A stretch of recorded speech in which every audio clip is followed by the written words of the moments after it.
Now, the race is on to elect the next Secretary General of the United Nations to replace Ban Ki-moon, whose term ends this year. The UN Security Council will hold its latest closed-door poll. 9 names are being touted as a possible replacement.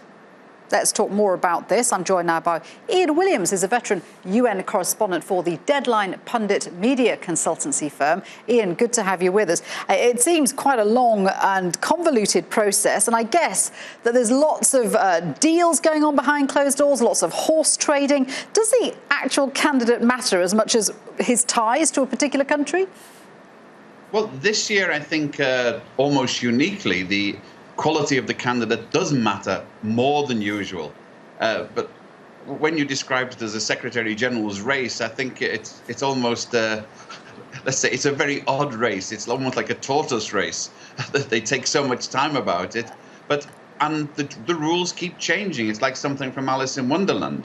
So this straw poll today is the last under the old system, in which we don't know whether it's one of the permanent 5 voting one for or against candidates, or one of the sort of less consequential temporary members.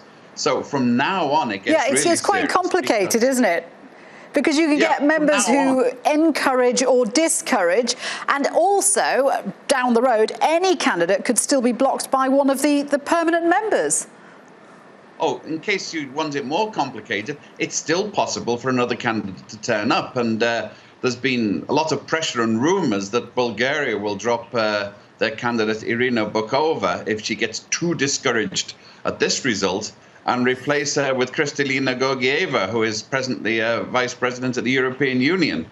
That's going to throw the whole thing into a whole new perspective, of course, because Bokova has been one of the sort of top 3 candidates so far. Yeah, that's interesting. I was going to ask you, is there an obvious front-runner? A lot of people touting Antonio Guterres, the UN High Commissioner for Refugees, but I guess it's still an open field right now, isn't it? He's a clear front-runner, both in terms of positive support and negatives on him. He's only got 2 opposed, or discouraging, I should say, not necessarily opposed. You can discourage somebody without necessarily vetoing them. And when it comes to it, though, the question is going to be the permanent members. So all this transparency, the 6 months of hoardings and hustings and public meetings, boil down in the end to the 5 permanent members from 1945 who will be able to, one of them will be able to outvote the other 14 members in terms of blocking somebody. But the difference this time is there's been such unprecedented transparency and openness that it would be really difficult for one of the permanent 5 to veto any candidate who has been shown, on the hustings and on the meetings to be really competent.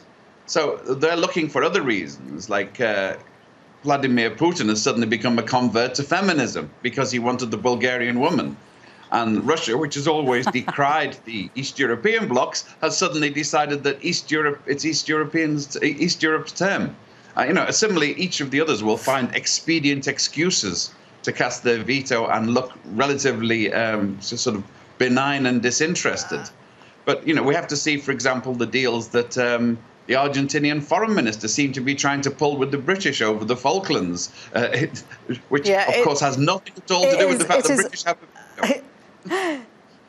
It's utterly fascinating. I would love to discuss this with you more, Ian, but we're going to have to leave it there. But thank you very much indeed for trying to shed some light on the whole of that complicated process. Ian